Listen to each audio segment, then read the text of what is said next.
لماذا ابتلاني الله عز وجل؟ سؤال معظم الناس بتسأله أول لما بتقع في مشكلة أو بتجيلها مشكلة وبتكون خايفة ومتوترة ومش عارفة تعمل إيه، فعلى طول تروح سألة السؤال ده: هو ليه ربنا ابتلاني بكده؟ وده غلط، لأن أغلب الناس ما بتكونش عارفة الإجابة. لكن خلينا ناخد حسنتين مع بعض ونصلي على الحبيب عليه أفضل الصلاة والسلام. بص يا صديقي، أحب أعرفك وأفهمك حاجة: ربنا عز وجل لو مش عارف إنك أنت قد المشكلة دي أو الابتلاء ده ما كانش ابتلاك بيه أصلا من الأول. وأغلب الناس بتفكر في الابتلاء وبتنسى الدروس المستفادة من الابتلاء.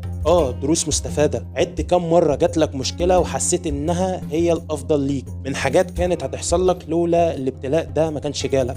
طب ربنا عز وجل ليه ابتلاك؟ ابتلاك يا صديقي عشان يغفر لك. ابتلاك يا صديقي عشان نشوف مدى تحملك للمشكلة دي ومدى صبرك. ابتلاك عشان بيحبك، عشان تدعي له ويشيل عنك